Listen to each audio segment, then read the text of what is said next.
Então, hoje nós vamos começar a nossa quarta aula de concepções e princípios da educação do campo.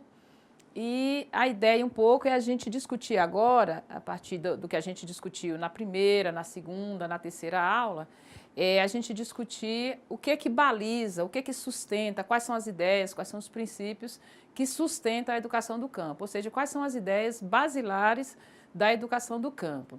Então, nessa aula de hoje, a ideia é a gente refletir um pouquinho sobre esses princípios que norteiam a educação do campo. A partir desses princípios, a gente pensar, então, como a gente faz o trabalho pedagógico nas escolas do campo. Então, vamos começar discutindo ao discutir concepções e princípios, a gente precisa pensar, então, o que é isso, né? O que é princípios, o que é concepções e tal, né? A gente tomou emprestado do professor Gaudêncio Frigoto e da Ciavata o conceito de princípios, né? Para esses autores, princípios são leis ou fundamentos gerais de uma determinada racionalidade, dos quais derivam leis, questões mais específicas, né? Um filósofo muito antigo, chamado Descartes, ele assegura que os princípios devem ter duas condições. Uma é que eles precisam ser claros, né? E evidentes, que nenhuma não possa deixar margem para dúvidas, né? Ou seja, as pessoas têm que compreender o que é o princípio de tal forma para que ele possa chegar em qualquer lugar e as pessoas ter clareza por onde caminhar, né? E a outra coisa é que, para ele, o princípio ele é basilar, porque o princípio ele pode subsidiar, nós poderíamos dizer, outras coisas, né? Então, você tem o princípio da educação do campo e dos princípios, você pode pensar a questão metodológica, pode pensar as outras questões pedagógicas e por aí vai. Então, de posse desse debate, do que chamam de concepções e princípios da educação do campo, de concepções e princípios de uma forma geral, do seu conceito filosófico, é importante a gente pensar, então, o que na educação do campo a gente chama de concepções e princípios. Bom, concepções e princípios na educação do campo é um conjunto de conceitos e ideias, né, que norteiam as ações do movimento por uma educação do campo.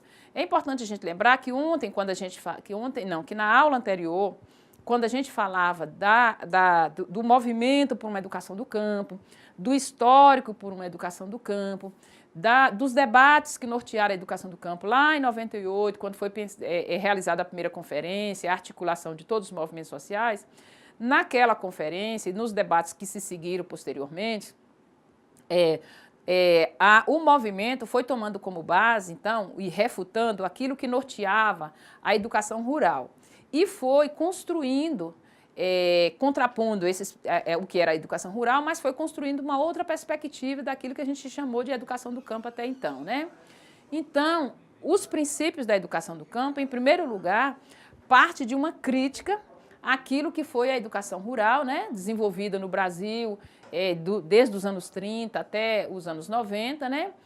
Parte de uma crítica a esse modelo de educação, parte de uma crítica ao modelo de desenvolvimento implantado no campo brasileiro e, a partir disso, constrói uma outra perspectiva para a educação do campo, outras ideias, né, outros conceitos e para pensar a questão da educação do campo.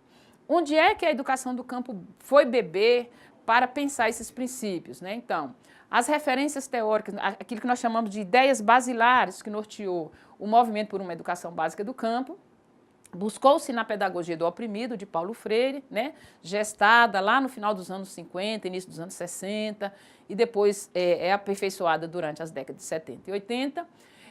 O movimento por uma educação básica do campo bebeu também nas fontes teóricas da pedagogia socialista, né, construída a partir da Revolução Russa, né, todo aquele legado construído pelos pedagogos russos e tal.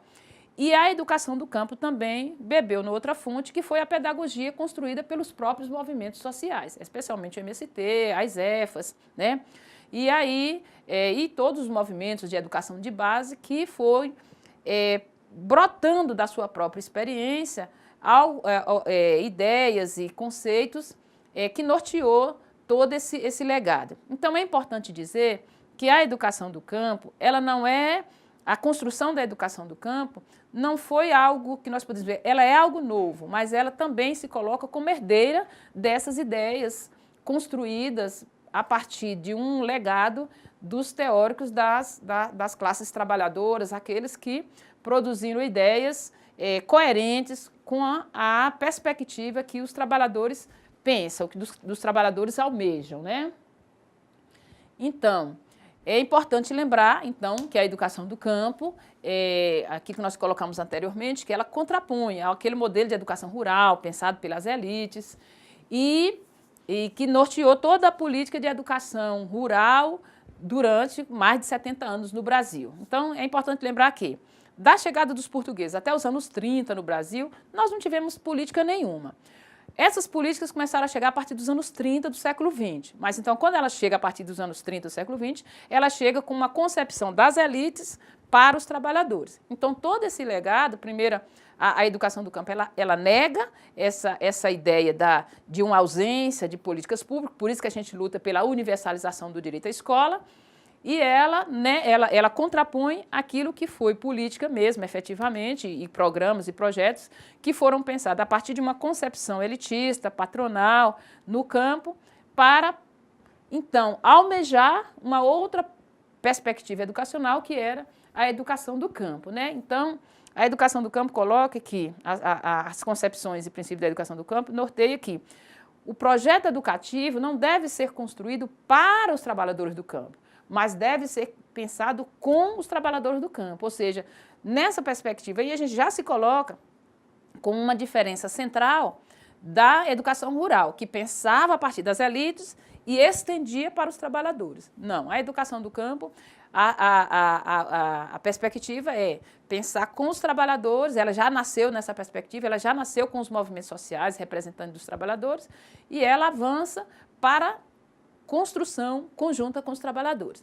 Então, é um conselho, é uma recomendação aos professores, educadores do campo, todo mundo, que quando for pensar, então, a escola, o projeto político-pedagógico, pensar as atividades na escola, não é pensar a escola para a comunidade, é pensar junto com a comunidade, é escutar a comunidade. Quando a gente for falar das propostas pedagógicas, que vai estar na última aula, a gente vai falar um pouco disso, ou seja, como é que você constrói um projeto político-pedagógico que ela não seja só um documento, mas ele seja uma coisa viva, né, pensada juntamente com a comunidade, com os demandantes da escola, né? Então, isso já é uma indicação, né?